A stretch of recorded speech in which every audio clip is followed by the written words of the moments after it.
হাদিসের বিভিন্ন সূত্র অনুযায়ী এই যুদ্ধ 4 দিন চলবে এবং এই যুদ্ধ এত ভয়াবহ হবে যে আকাশে যদি 1 মাস পাখি উড়ে তাহলে লাশের সারি শেষ করতে পারবে না এবং কোথাও নিরাপদ জায়গা না পাওয়ায় উড়ন্ত অবস্থাতেই মরে পড়ে যাবে লাশের দুর্গন্ধের কারণে। এবং কোনো বংশে 100 জন মানুষ থাকলে 99 জন মারা যাবে, গনিমতের মালে কেউ সন্তুষ্ট হবে না, কেননা কেউ উত্তরসূরি নাই, উত্তরাধিকারী নাই। এগুলো হাদিসের বিভিন্ন রেওয়ায়েতে এসেছে। তো এই যুদ্ধে যখন মুসলমানেরা বিজয়ী হবে তখন পৃথিবীতে মুসলমানদের সামনে দাঁড়ানোর মতো আর কোনো শক্তি অবশিষ্ট থাকবে না, কেন খ্রিস্টানদের সর্বোচ্চ শক্তির বহিঃপ্রকাশ এই যুদ্ধে তারা করে ফেলেছে 10 লক্ষ। ফলত মুসলমানদের সামনে দাঁড়াবে এরকম আর কোনো সেনাবাহিনী তখন পৃথিবীতে অস্তিত্বমান নাই। তো মুসলমানদের এই বিজয় অভিযান কিছু বর্ণনা অনুযায়ী তুরস্কের রাজধানী ইস্তাম্বুল, কিছু বর্ণনা অনুযায়ী ইতালির রাজধানী রোম পর্যন্ত পৌঁছে যাবে, ধারাবাহিক বিজয় অভিযান। এবং তার মধ্যে একটা শহর মুসলমানেরা বিজয় করবে অস্ত্র ছাড়াই, জানিবু মিনহাল বার ওয়া জানিবু মিনহাল বাহার, এমন এক শহর যার একদিকে সমুদ্র এবং একদিকে সমতল। ততদিন পর্যন্ত কিয়ামত হবে না, লা তাকুমুস সাআহ, ততদিন পর্যন্ত কিয়ামত হবে না যতদিন না বানু ইসহাকের 70,000 মানুষ এখানে যুদ্ধ না করেছে। বানু ইসহাক মানে বানু ইসরাইল। তাহলে এই হাদিস থেকে আর একটা সূক্ষ্ম জিনিস বোঝা যায় যে বানু ইসরাইলের অধিকাংশই অথবা আর কেউই ইহুদি নাই, বরং সবাই মুসলমান হয়ে গেছে। এবং আজকের যারা ইহুদি তারা জেনেটিক্যালি এটা প্রুফ করতে পারবে না যে তারা ইব্রাহিম আলাইহিসসালাতু ওয়াসসালামের সন্তান, কেন ইব্রাহিম আলাইহিসসালাতু ওয়াসসালাম সাদা চামড়ার নন, তথা ইউরোপ এবং আমেরিকার মানুষের গায়ের যে চামড়ার রং এটা ইব্রাহিম আলাইহিসসালাতু ওয়াসসালামের গায়ের চামড়ার রং নয়। ইব্রাহিম আলাইহিসসালাতু ওয়াসসালাম হচ্ছে নূহ আলাইহিসসালাতু ওয়াসসালামের ছেলে সামের বংশধর, আর সামের গায়ের চামড়ার রং হচ্ছে আরব বিশ্বের মানুষের গায়ের চামড়ার রং যেমন তেমন, মেটে সাদা, ধবধবে হলদেটে সাদা নয়। ধবধবে হলদেটে সাদা হচ্ছে ইউরোপ, শীতকালীন অঞ্চল, ইউরোপ, আমেরিকা, রাশিয়া, যারা নূহ আলাইহিসসালাতু ওয়াসসালামের সন্তান ইয়াফেসের বংশধর। তো যেহেতু ইব্রাহিম আলাইহিসসালাতু ওয়াসসালাম নূহ আলাইহিসসালাতু ওয়াসসালামের ছেলে সামের বংশধর, এই জন্য তার গায়ের রং বর্তমান আরব বিশ্বের মানুষের গায়ের রং যেমন তেমন। এই জন্য ঈসা আলাইহিসসালাতু ওয়াসসালামের গায়ের রং, মুহাম্মদ সাল্লাল্লাহু আলাইহি ওয়াসাল্লামের গায়ের রং সব কাছাকাছি একই। আর বর্তমান যারা নিজেদের ইহুদি দাবি করছে এবং ফিলিস্তিনে জোরপূর্বক জায়গা দখল করছে সব সাদা চামড়া। সুতরাং জেনেটিক্যালি এটা প্রুফ করা সম্ভব নয় যে তারা ইব্রাহিম আলাইহিস সালামের সন্তান। তাহলে ইসহাক আলাইহিসসালাতু ওয়াসসালামের বংশের 70,000 মানুষ মুসলমান অবস্থায় যুদ্ধ করবে এবং এমন এক শহর বিজয় করবে অস্ত্র ছাড়া। তো কিছু মুহাদ্দিস ব্যাখ্যা করেছেন এটা ইস্তাম্বুল এবং এই যুদ্ধের পরই বিজয় হবে, আর কেউ ব্যাখ্যা করেছেন এটা ইতালি। কেন কিছু জয়ীফ হাদিসে বর্ণিত আছে যে রাসূল সাল্লাল্লাহু আলাইহি ওয়াসাল্লামকে জিজ্ঞেস করা হলো যে মুসলমানরা আগে ইতালির রাজধানী রোম বিজয় করবে না কুস্তুনতুনিয়া বিজয় করবে। রাসূল সাল্লাল্লাহু আলাইহি ওয়াসাল্লাম বললেন আগে কুস্তুনতুনিয়া বিজয় করবে, তারপরে রোম বিজয় করবে।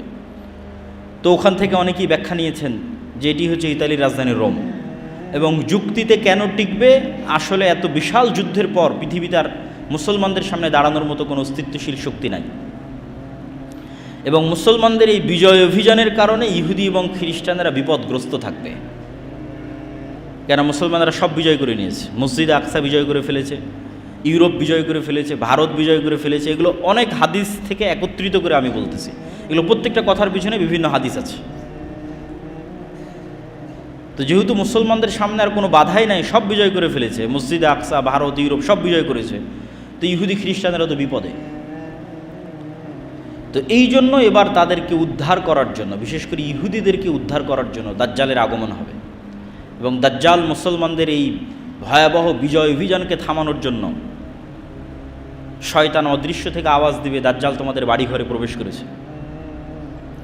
এবং মুজাহিদরা তাদের এই বিজয় অভিযান থামিয়ে, কেন এটা পৃথিবীর ইতিহাসের সবচেয়ে ভয়াবহ ঘটনা যে দাজ্জাল বের হয়ে গেছে, শকিং নিউজ, এর চেয়ে ভয়ঙ্কর সংবাদ আর হতে পারে না।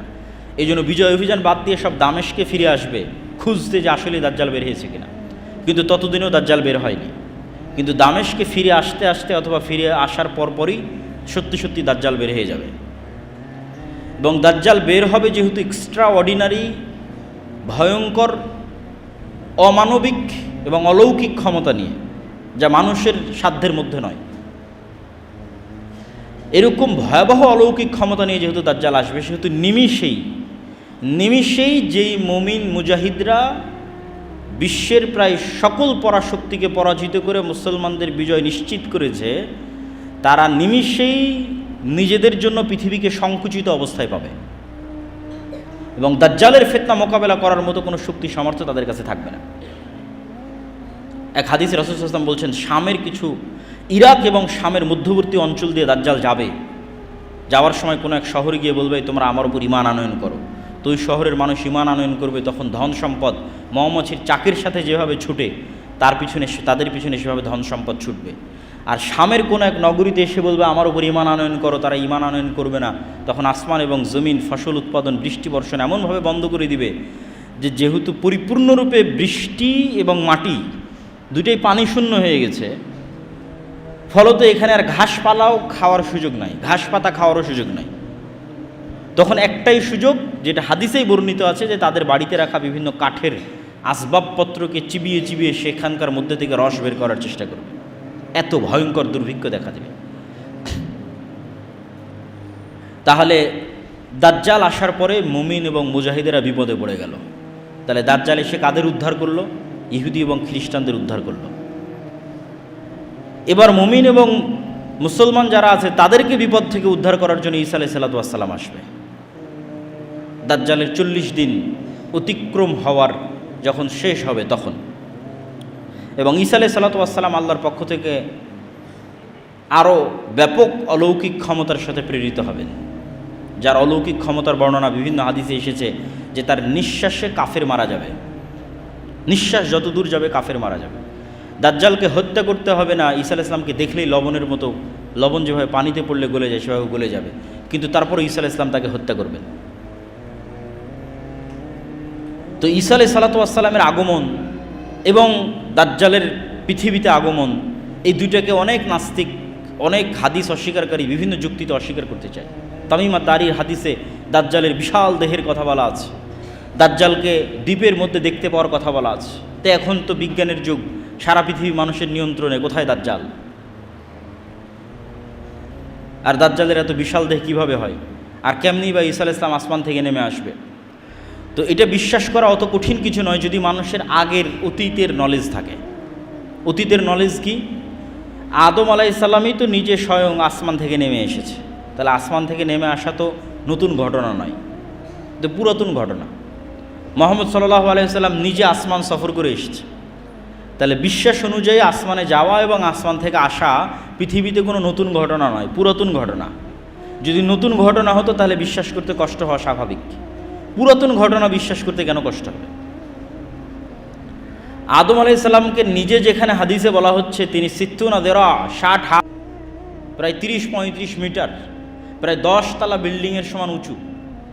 তা আদম আলাইহিস সালাম নিজেই যদি 10 তলা বিল্ডিংয়ের সমান উঁচু হয়, তাহলে তার কোনো সন্তান বৃহৎ দেহের হওয়া এটা তো অস্বাভাবিক কিছু নয়, অসম্ভব কিছু নয়, ইললজিক্যাল কিছু নয়, অবাস্তব কিছু নয়। তাহলে অতীত সম্পর্কে নলেজ থাকলে এই জিনিসগুলোর উপর প্রশ্ন উত্থাপন করা অযৌক্তিক। এবং দাজ্জালকে যখন হত্যা করা হবে তখন আল্লাহ সুবহানাহু ওয়া তাআলা ঈসা আলাইহিস সালামকে বলবে, যেই ফিতনা ওই মুমিন মুজাহিদরা অতিক্রম করতে পারেনি, যারা বিশ্ব বিজয় করেছে, সেই ফিতনা বিজয় করলো ঈসা আলাইহিস সালাম।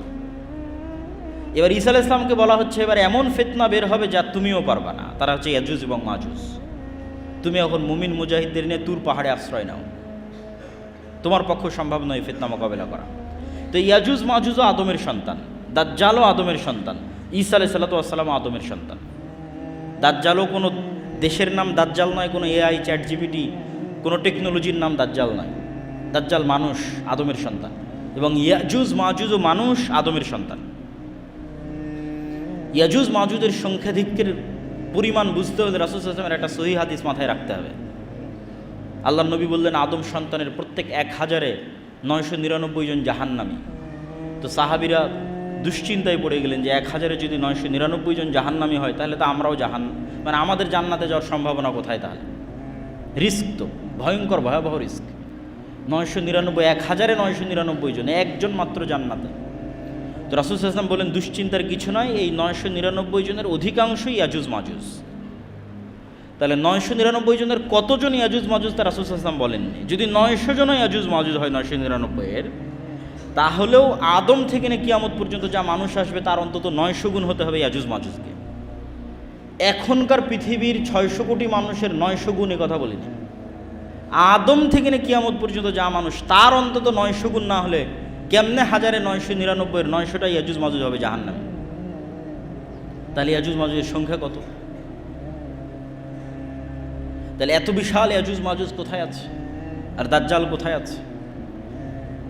এই বিশ্বাস মজবুত করার জন্য কয়েকটা জিনিস মাথায় রাখতে হবে। এক, আল্লাহ সুবহানাহু ওয়া তাআলা মানুষকে অনেক সীমাবদ্ধ শক্তি দিয়ে সৃষ্টি করেছে, এবং এটা আজকের বিজ্ঞানও স্বীকার করে। ডার্ক এনার্জি এবং ডার্ক ম্যাটার যে কেউ সার্চ দিলে দেখতে পাবে যে পৃথিবীর 2%ও মানুষ দেখতে পায় না, অনেক কম, 2 থেকে 5% মানুষ দেখতে পায়, বাকি 95%ই অদৃশ্য। আসমান এবং জমিনের মধ্যে যা কিছু আছে এটা বিজ্ঞান দাবি করতেছে। তো তারা নাম দিয়েছে ডার্ক ম্যাটার, ডার্ক এনার্জি। এবং বিজ্ঞান বলতেছে ডাইমেনশন, যে এক ডাইমেনশনের জিনিস আর এক ডাইমেনশনে থাকা জিনিসকে দেখতে পাবে না। এটা যদি আমরা আমাদের লাইফ দিয়ে বুঝতে চাই, তাহলে একটা পিঁপড়া আমাকে কিভাবে দেখে আর আমি একটা পিঁপড়াকে কিভাবে দেখি, একটা কুকুর আমাকে কিভাবে দেখে আমি একটা কুকুরকে কিভাবে দেখি, তোমরা আমাকে এখন যেভাবে দেখতেছো, আপনারা আমাকে এখন যেভাবে দেখতেছেন, একটা কুকুর তো এভাবে দেখে না। সে এতগুলো রং, সবগুলো রং সে দেখতে পায় না, মাত্র 2টা রং দেখতে পায়। এবং সে চেহারা ফেসে মানুষকে চিনতে পারে না, গন্ধে চিনতে পারে। একটা সাপ আমাদেরকে কিভাবে দেখে, আর আমরা একটা সাপকে কিভাবে দেখি, দেখার অ্যাঙ্গেল ভিন্ন।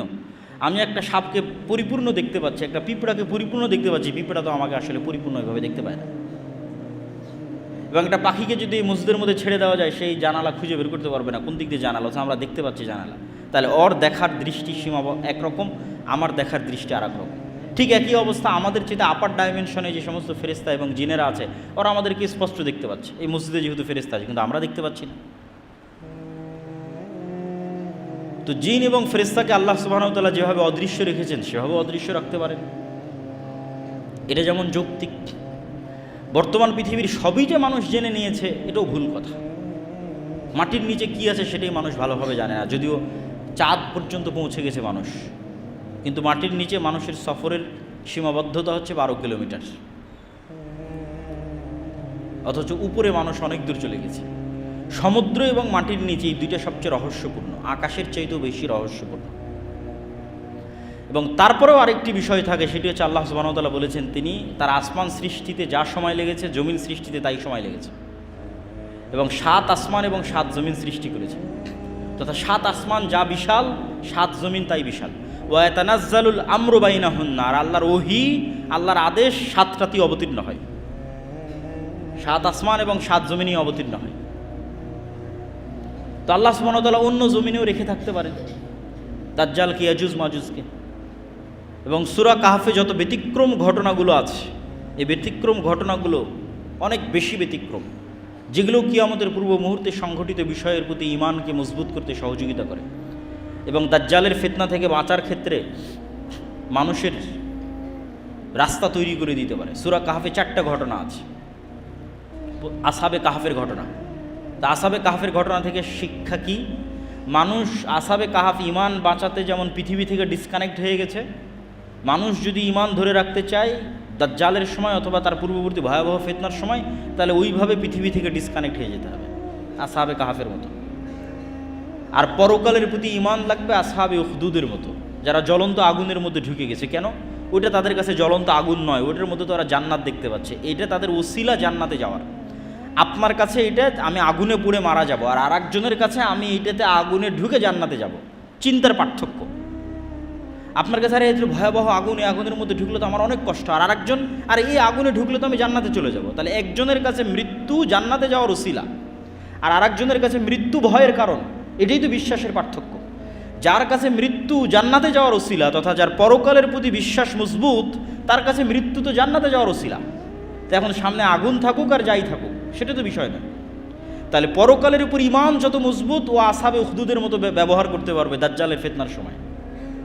কেন? তার কাছে মৃত্যু জান্নাতে যাওয়ার ওসিলা। আর যার পরকালের উপর ঈমান নাই, দুনিয়ায় যার কাছে সব কিছু, অবৈধ 1 টাকার প্রতিও যার লোভ আছে, অবৈধ 1 টাকার উপরও যার লোভ আছে, তার পক্ষে দাজ্জালের ফিতনা থেকে বেঁচে থাকা সম্ভব নয়। তো আসহাবে কাহফের ঘটনা আছে সূরা কাহফের মধ্যে। তারপরে ঘটনা আছে জুলকারনাইন, ইয়াজুজ মাজুজ, তো ইয়াজুজ মাজুজের ঘটনা তো অতীতে, তাহলে বিশ্বাস করতে কেন কষ্ট হবে?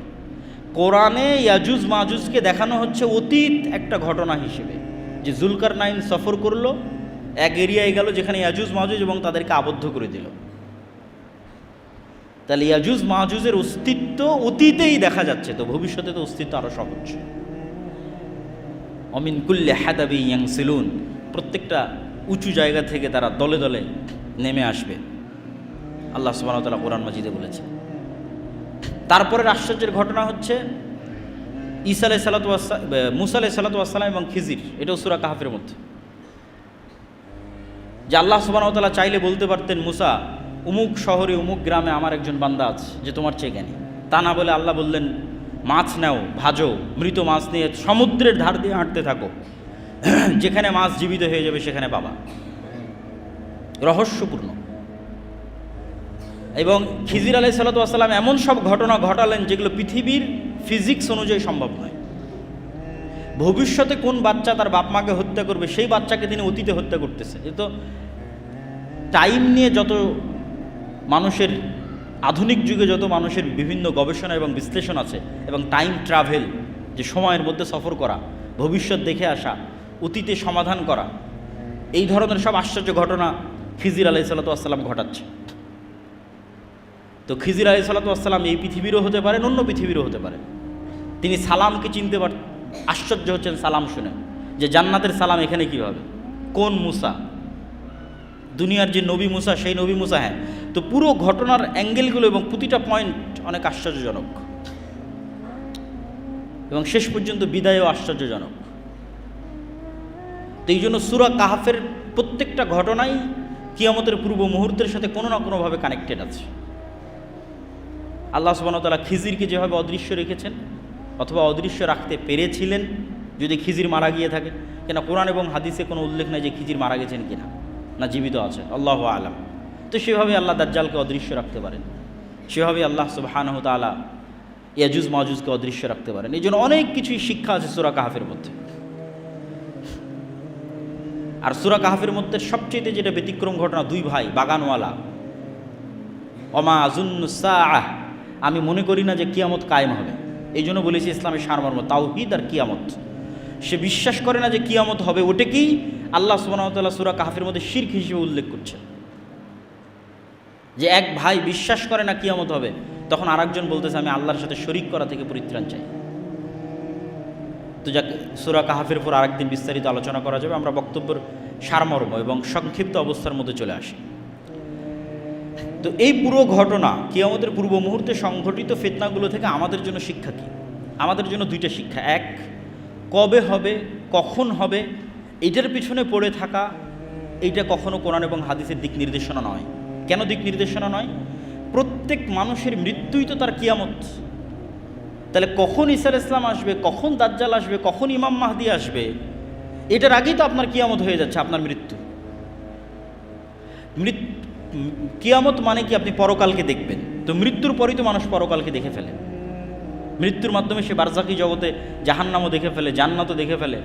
হয় পাখি হিসেবে জান্নাতে উড়ে, আর না হলে তার কবর বরাবর জাহান্নামের দরজা খুলে দেওয়া হয়তো, সব তো দেখেই নিল। ফেরেশতা জিজ্ঞাসাবাদ করে, তো পরকাল তোর দেখাই শেষ।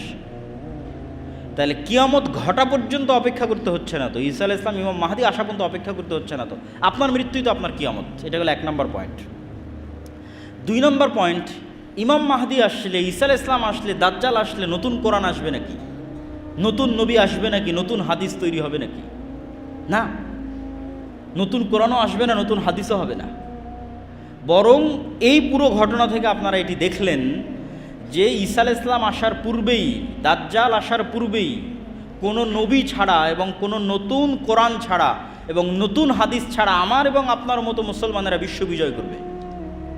10 লক্ষ খ্রিস্টান বাহিনীকে পরাজিত করবে, মসজিদে আকসা বিজয় করবে, ভারত বিজয় করবে, ইতালি বিজয় করবে, কোনো নতুন নবী ছাড়া, নতুন কোরআন ছাড়া, আমার এবং আপনার মতো মুসলমানেরা।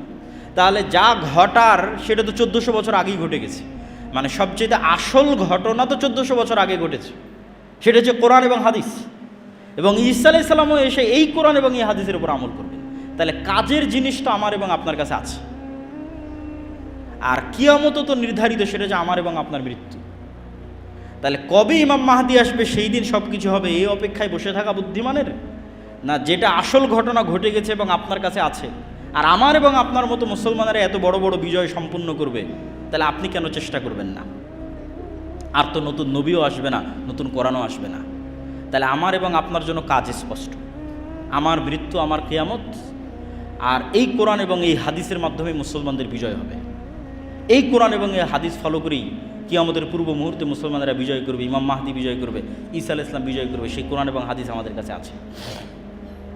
তাহলে এই কোরআন হাদিসকে সামনে রেখে নিজেদের জীবন গড়া এবং নিজের মৃত্যুর জন্য প্রস্তুতি নেওয়া এবং আল্লাহর দ্বীনকে বিজয় করার চেষ্টা করা, এটি হলো সবচেয়ে বড় অন্যতম মেসেজ আজকের এই বক্তব্য থেকে, শিক্ষা।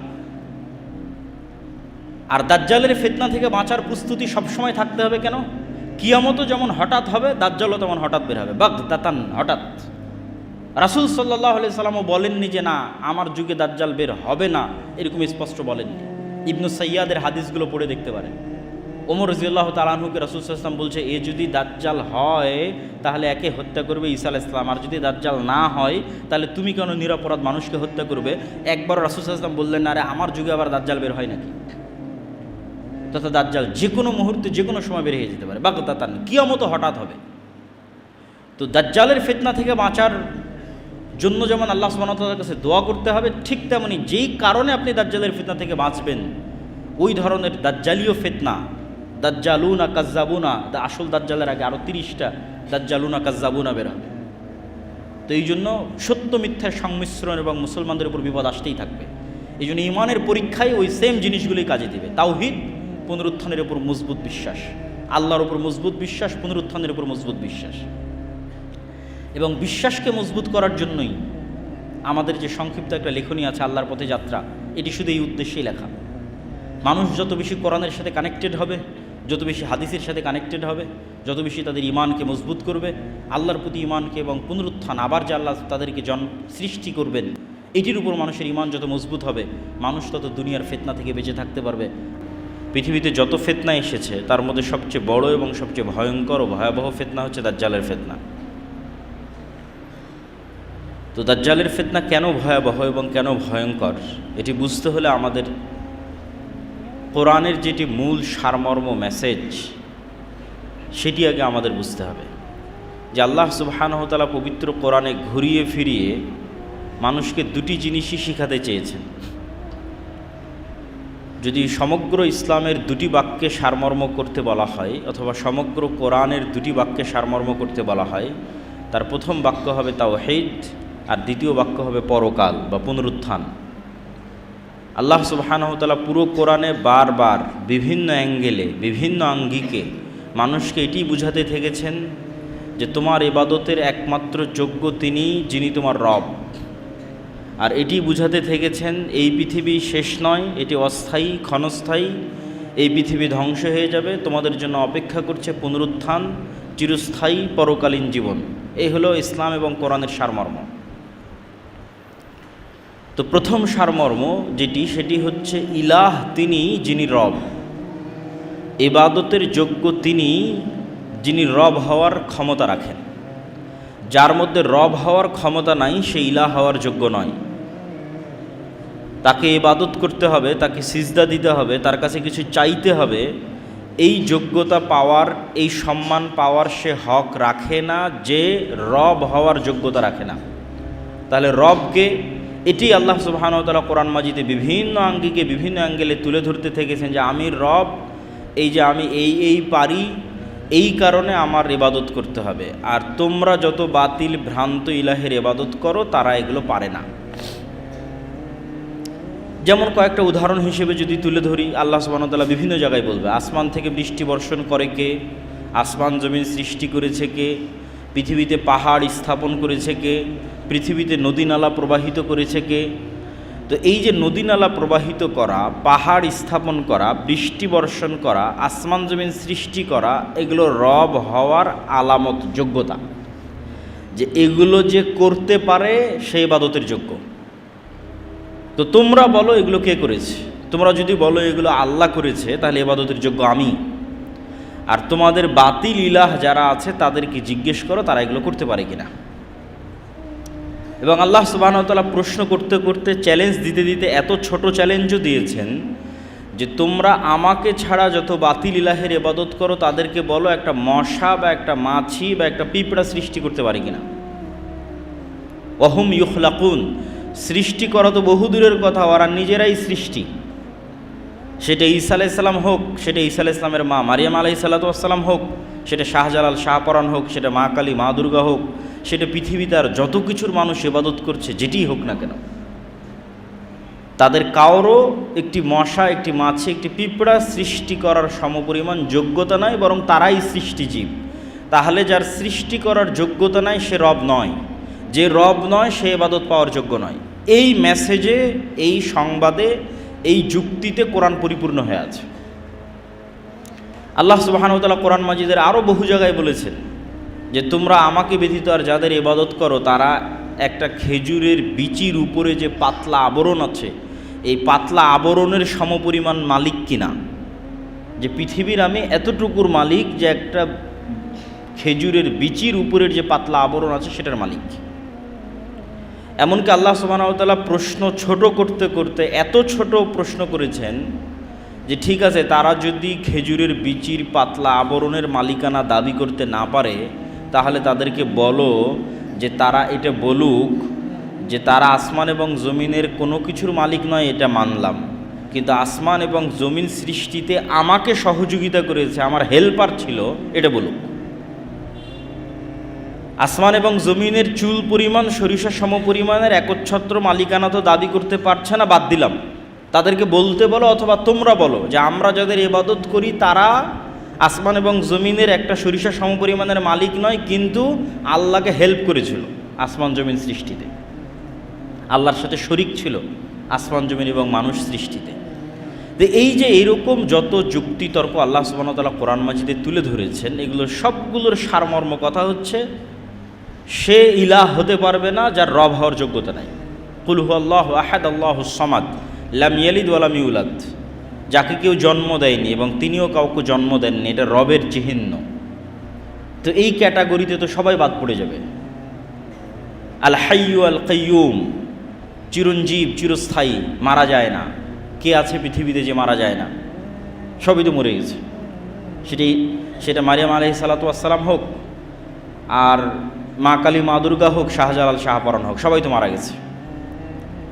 তাহলে আল্লাহ সুবহানাহু ওয়া তাআলা রব হওয়ার যে ক্যাটাগরিগুলো দিয়েছেন, এই ক্যাটাগরিতে যে উত্তীর্ণ হতে পারবে না সে ইলাহ হওয়ার যোগ্যতা রাখে না। এত এই আলোচনা করার পিছনে কারণ কি? দাজ্জালের ফিতনা কেন ভয়াবহ? এই জন্য ভয়াবহ যে আল্লাহ সুবহানাহু ওয়া তাআলা এত যুক্তিতর্ক দেওয়ার পরেও এবং এক্সিস্টিং বর্তমান পৃথিবীতে যারা আল্লাহ ব্যতীত ইলাহের দাবিদার আছে তারা কেউই রব হওয়ার প্রমাণ দিতে না পারার পরেও পৃথিবীর কয়জন মানুষ তাওহীদের অনুসরণ করে? পৃথিবীর কয়টা মানুষ শিরক মুক্ত? পৃথিবীর 600 কোটি মানুষের মধ্যে কয়জন মানুষ আল্লাহ সুবহানাহু ওয়া তাআলার এই তাওহীদের স্বীকৃতি দিচ্ছে? না খ্রিস্টানেরা, না হিন্দুরা। আর মুসলমানদের মধ্যেও নামধারী পথভ্রষ্ট বিভ্রান্ত আছে যারাও এই তাওহীদের পরিপূর্ণ বাস্তবায়ন করতেছে না। তাহলে রব হওয়ার যোগ্যতা প্রমাণ না দিতে পারার পরেও পৃথিবীর মানুষ বাতিল ইলাহের ইবাদত করতেছে, অথচ তারা রব হওয়ার প্রমাণ দিতে পারেনি। তাহলে সেই দিন কি হবে মানুষের, যেই দিন এমন বাতিল ইলাহের দাবিদার আসবে যে রব হওয়ারও প্রমাণ দিবে? সে তো দাজ্জাল। দাজ্জালের ফিতনা কেন ভয়াবহ? রব হওয়ার প্রমাণ দিতে না পারার পরেও পৃথিবীর লক্ষ লক্ষ কোটি কোটি মানুষ, পৃথিবীর 90% মানুষ বাতিল ইলাহের ইবাদত করতেছে, অথচ তারা রব হওয়ার প্রমাণ দিতে পারেনি। তাহলে পৃথিবীর মানুষের কি হবে যেই দিন দাজ্জাল রব হওয়ার প্রমাণ দিবে? বলবে কোরআনে তো আল্লাহ সুবহানাহু ওয়া তাআলা বলেছে আসমান থেকে বৃষ্টি কে বর্ষণ করে? আমি দাজ্জাল, আমি আসমান থেকে বৃষ্টি বর্ষণ করছি। এবার রব হওয়ার প্রমাণ দিয়ে দিল। ফেরাউনও যে প্রমাণ দিতে পারেনি, নমরুদও যে প্রমাণ দিতে পারেনি, যে প্রমাণ যত বাতিল ইলাহের ইবাদত করা হচ্ছে কেউ দিতে পারেনি, সেই প্রমাণ তো দাজ্জাল দিয়ে দিবে। রব হওয়ার প্রমাণ দিবে, তার আদেশে আসমান বৃষ্টি বর্ষণ করবে, তার আদেশে জমিন ফসল উৎপাদন করবে, এমনকি তার আদেশে আল্লাহ সুবহানাহু ওয়া তাআলার অনুমতিতে মৃতকেও জীবিত করতে পারবে।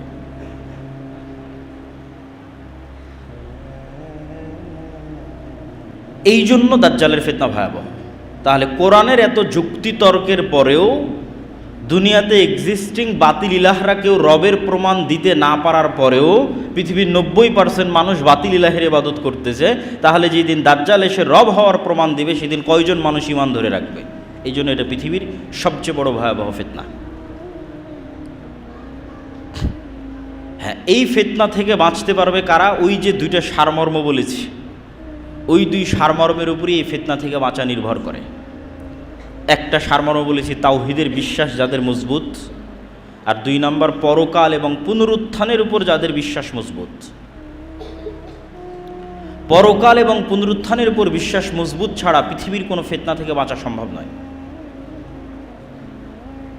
এই জন্য যখনই কোরআন এবং হাদিসে ইসলামের আকীদা এবং ঈমানের সারমর্ম করা হয়েছে, তখন এই দুইটা বাক্যের উপর এসে শেষ হয়ে গেছে, মা ইউমিন বিল্লাহ ওয়াল ইয়াউমিল আখির। দুইটা বাক্য, যে আল্লাহর উপর ঈমান রাখে, পরকালের উপর ঈমান রাখে, এই দুইটা বাক্যের উপরই মানুষের ফিতনা থেকে মুক্তি নির্ভর করে। যার তাওহীদে বিশ্বাস মজবুত, যার পরকালে বিশ্বাস মজবুত। যদিও পরকাল অতি বাস্তব এবং পরকাল এত কঠিন নয়, পুনরুত্থান এত কঠিন নয় আমরা যত কঠিন মনে করি। আমি শুধু পুনরুত্থানের উপর একটা ছোট্ট কথা বলে বক্তব্য সামনের দিকে এগিয়ে যাব, যে পুনরুত্থান কেন সহজ। আমাদের সামনে এবং চারিদিকে যত গাছ আমরা দেখতে পাই, এই উদাহরণ আল্লাহই কোরআনে দিয়েছে, আমি জাস্ট সহজ ভাষায় বুঝাচ্ছি। যত গাছ আমরা দেখতে পাই, এই গাছ মানুষের চেয়ে জীবন্ত নয়। গাছ তো কথা বলতে পারে না, হ্যাঁ গাছের জীবন আছে, এক লেভেলের এক মাত্রার জীবন, কিন্তু মানুষের জীবন তো আরও ভার্সাটাইল, আরও ব্যাপক। মানুষ বেশি জীবন্ত গাছের তুলনায়। তো গাছের যে বীজ, গাছে ফল ধরার পর যে বীজ বা বিচি, এটা মৃত। খেজুরের বীজ মৃত, যে কোনো বীজ মৃত। তাহলে যেই জিনিসটা মানুষের মতো জীবন্ত নয়, তার থেকে যে মৃত জিনিসটা বের হচ্ছে, ওই মৃত জিনিসটাও যদি মাটিতে পুঁতে দেওয়া হয় এবং সেখানে বৃষ্টি বর্ষণ হয়, তাহলে ওই মৃত থেকে আবার গাছ বের হচ্ছে। তো মানুষের মতো জীবন্ত মানুষের মেরুদণ্ড যখন মাটিতে পুঁতা থাকবে, কোনটা বেশি আশ্চর্যের? বৃষ্টি হওয়ার পর মানুষের মেরুদণ্ড থেকে মানুষ মাটি থেকে বের হয়ে আসবে, এটা বেশি আশ্চর্যের? না গাছের বীজ দানা থেকে আবার আর একটা গাছ বের হচ্ছে, কোনটা বেশি আশ্চর্যের? আমার কাছে গাছের বীজ থেকে আবার আর একটা দানা বের হচ্ছে, এটা বেশি আশ্চর্যের। মানুষ তো অনেক জীবন্ত, গাছ তো এত জীবন্ত নয়, গাছের বীজ তো এত জীবন্ত নয়, মানুষ অনেক জীবন্ত। তাহলে মানুষের মেরুদণ্ড থেকে আবার মানুষ মাটি থেকে বের হয়ে আসবে, এটা কম আশ্চর্যের। এবং এটা আরও কেন কম আশ্চর্যের? মানুষ তার পুরো শরীরে যা কিছু গ্রহণ করে বেঁচে আছে, তার প্রত্যেকটাই তাকে মাটি থেকে গ্রহণ করতে হয়। আমাদের শরীরের মধ্যে ম্যাগনেসিয়াম হোক, ক্যালসিয়াম হোক, ভিটামিন হোক, প্রোটিন হোক, ক্যালোরি হোক, যা দিয়ে আমাদের শরীরে কোষ তৈরি হচ্ছে প্রতিনিয়ত, এবং আমরা জীবন্ত আছি, এই প্রত্যেকটা জিনিস আমাদেরকে মাটি থেকে নিতে হয়। যেমন আমরা কলা খাচ্ছি, এই কলাতে ম্যাগনেসিয়াম এবং ক্যালসিয়াম আমার শরীরের মধ্যে ঢুকতেছে, তো ওই কলা ম্যাগনেসিয়াম ক্যালসিয়াম কোথায় থেকে নিয়েছে? মাটি থেকে নিয়েছে। তাহলে আমার শরীরের মধ্যে যা ভিটামিন, প্রোটিন, ম্যাগনেসিয়াম, ক্যালসিয়াম আছে, তার সব কিছু মাটির মধ্যে আছে। তাহলে আল্লাহ সুবহানাহু ওয়া তাআলা এখন আমার শরীরের মধ্যে যদি কোষ তৈরি করতে পারেন, কালকে এই সেম জিনিস থাকার কারণে কেন মাটির মধ্যে কোষ তৈরি হবে না? কেন হবে না? যেহেতু আমি সবই মাটি থেকে নিচ্ছি, তো সবই মাটি থেকে নেওয়ার পর আমার শরীরের মধ্যে কোষ তৈরি হচ্ছে, এবার আমি যখন মাটিতে চলে যাব, সেখানে ওই সেম জিনিস থাকার পরে ওখানে কেন কোষ তৈরি হবে না? তো 1 সেকেন্ডের ব্যাপার, 1 মিনিটের ব্যাপার আল্লাহ সুবহানাহু ওয়া তাআলার জন্য। এই জন্য পুনরুত্থান অতি সহজ এবং অতি বাস্তব। তো যাদের ঈমান পুনরুত্থানের উপর মজবুত থাকবে এবং যাদের ঈমান আল্লাহর তাওহীদের উপর মজবুত থাকবে, তারা পৃথিবীর যে কোনো ফিতনা থেকে মুক্ত থাকতে পারবে, দাজ্জালের ফিতনা থেকেও মুক্ত থাকতে পারবে। তো কিয়ামতের পূর্ব মুহূর্তে যে সংঘটিত ফিতনা সমূহ, এগুলোর যদি সারমর্ম বলি, সারমর্ম বলতে গেলে বলা যায় রাসূলুল্লাহ সাল্লাল্লাহু আলাইহি ওয়াসাল্লামের একটা হাদিস যে উদুদ সিত্তাম বাইনি ওয়া বাইনা ইয়াদাই সাআহ, তোমরা আমার মধ্যে এবং কিয়ামতের মধ্যে 6টা জিনিসকে গণনা করে রাখো। 1 নম্বর হচ্ছে মাউতি, আমার মৃত্যু। রাসূল সাল্লাল্লাহু আলাইহি ওয়াসাল্লামের প্রেরিত হওয়াই পৃথিবীর সবচেয়ে বড় কিয়ামতের আলামত। কেন আগে যত নবী চলে গেছে সব নবীর পর মানুষ আর এক নবীর অপেক্ষা করেছে। মুহাম্মদ সাল্লাল্লাহু আলাইহি ওয়াসাল্লাম যেহেতু শেষ নবী, সেহেতু আর দ্বিতীয় কোনো নবীর অপেক্ষা নেই, এখন অপেক্ষা শুধু কিয়ামতের। অতএব কিয়ামতের সবচেয়ে বড় আলামত অতিক্রম হওয়া 1400 বছর পার হয়ে গেছে, সেটা হচ্ছে মুহাম্মদ সাল্লাল্লাহু আলাইহি ওয়াসাল্লামের পৃথিবীতে প্রেরিত হওয়া এবং তার মৃত্যু। তারপর রাসূল সাল্লাল্লাহু আলাইহি ওয়াসাল্লাম বললেন মসজিদে আকসার বিজয়, তারপরে বললেন ভয়ঙ্কর মহামারী, যে মহামারীতে পৃথিবীর মানুষ মৃত্যুবরণ করে প্রায় শেষ হয়ে যাওয়ার মতো হয়ে যাবে, নাই বরাবর হয়ে যাবে। তারপর রাসূল সাল্লাল্লাহু আলাইহি ওয়াসাল্লাম বলেন এমন ধন সম্পদের আধিক্য যে মানুষের কাছে 100 দিরহাম এবং 100 দিনার অনেক কম মনে হবে। তারপরে বললেন ফিতনাতুন, এমন এক ফিতনা যেই ফিতনা থেকে আরবের কোনো ঘর মুক্ত থাকবে না। লা ইয়াবকা মিনহু বাইতুম মিনাল আরব, আরবের কোনো ঘর এই ফিতনা থেকে মুক্ত থাকবে না। ফিতনা শব্দটি কোরআন এবং হাদিসে যখনই ব্যবহৃত হয়েছে বেশিরভাগ ক্ষেত্রে মারামারি, গণ্ডগোল, কাটাকাটি, যুদ্ধ ইত্যাদির ক্ষেত্রে ব্যবহৃত হয়েছে। ফলত এটিই বেশি সঠিক অর্থ যে এমন ফিতনা মানে এমন ভয়ঙ্কর যুদ্ধ যে যুদ্ধে আরবের প্রত্যেকটা ঘর অংশগ্রহণ করবে। তারপর রাসূল সাল্লাল্লাহু আলাইহি ওয়াসাল্লাম বলেন হুদনাতুন বাইনাকুম ওয়া বাইনার রোম, একটা চুক্তি হবে যে চুক্তি তোমাদের এবং রোমানদের মধ্যে হবে। রোমান কারা এটা নিয়ে অনেক মতভেদ আছে। আজকের ইউরোপ রোমান না আজকের রাশিয়া রোমান না আজকের আমেরিকা রোমান, কিন্তু মতভেদ থাকলেও এতটুকু নিশ্চিত যে খ্রিস্টানদের সাথে মুসলমানদের একটা চুক্তি হবে। সেটা আমেরিকার খ্রিস্টান না ইউরোপের খ্রিস্টান না রাশিয়ার খ্রিস্টান, সেটা মতভেদ থাকতে পারে। যুগের পরিবর্তনে মানুষ এই হাদিসকে এক একভাবে বুঝতে পারে। আজ থেকে 500 বছর আগে একভাবে বুঝতো, যখন ক্রুসেডারদের সাথে যুদ্ধ হতো তখন একভাবে বুঝতো, তখন তো মনে করতো যে এই হাদিস বাস্তবায়ন হয়েই গেছে। আর এখন হয়তো আমরা আর একভাবে বুঝতেছি। তো খ্রিস্টানদের সাথে মুসলমানদের একটা চুক্তি হবে, তথা আরবের ভয়ঙ্কর গৃহযুদ্ধের ধারাবাহিকতায় খ্রিস্টানদের সাথে মুসলমানদের একটা চুক্তি হবে, যে এই চুক্তির ভিত্তিতে তারা তৃতীয় কোনো শক্তির বিরুদ্ধে যুদ্ধ করবে এবং সেই তৃতীয় শক্তির বিরুদ্ধে যুদ্ধে ওই তৃতীয় শক্তি পরাজিত হবে। সেই তৃতীয় শক্তি কারা তাই কোরআন এবং হাদিসে উল্লেখ নাই। সেই তৃতীয় শক্তি ইহুদিরা, সেই তৃতীয় শক্তি হিন্দুরা, সেই তৃতীয় শক্তি চায়নার মতো যারা বুদ্ধিস্ট তারা, আল্লাহু আলাম। তৃতীয় শক্তির বিরুদ্ধে বিজয়ী হওয়ার পর খ্রিস্টানদের একজন মানুষ ক্রুশকে উঁচিয়ে ধরে বলবে ক্রুশের বিজয় হোক। তখন আর এক মুসলিম উঠে সেটাকে ভেঙে দিবে অথবা ওই ব্যক্তিকে হত্যা করবে। তখন খ্রিস্টান এবং মুসলমানেরা মুখোমুখি দাঁড়াবে, আর এটি পৃথিবীর ইতিহাসের সবচেয়ে বড় যুদ্ধ, তথা পৃথিবীর ইতিহাসের সবচেয়ে বড় যুদ্ধ হবে খ্রিস্টান আর মুসলমানদের মধ্যে, যেটার নাম মালহামা, যেটা বাইবেলে এবং অন্যান্য ধর্মগ্রন্থে আর্মাগেড্ডন নামে বলা হয়েছে। এবং পৃথিবীর সব ধর্মের মানুষ একজন মাসিহের অপেক্ষা করতেছে। মাসিহ মানে উদ্ধারকারী, বিপদ থেকে উদ্ধারকারী। মাসিহাদ দাজ্জালও বিপদ থেকে উদ্ধারকারী, ঈসা মাসিহও বিপদ থেকে উদ্ধারকারী, এবং দুইজনের নামেই মাসিহ লাগানো আছে। ঈসা মাসিহ এবং মাসিহাদ দাজ্জাল, কোরআন এবং হাদিসে এই দুইজনের নামে মাসিহ লাগানো আছে। বিপদ থেকে উদ্ধারকারী, একজন মিথ্যা বিপদ থেকে উদ্ধারকারী আর একজন সত্য বিপদ থেকে উদ্ধারকারী। এই জন্য ইহুদি হোক, খ্রিস্টান হোক, মুসলমান হোক, সবাই কিয়ামতের পূর্ব মুহূর্তে একজন মাসিহের অপেক্ষায়। এবং এই মাসিহকে এবং এই মাসিহাদ দাজ্জালকে খ্রিস্টান এবং ইহুদি ধর্মে অ্যান্টি ক্রাইস্ট হিসেবে নামকরণ করা হয়েছে।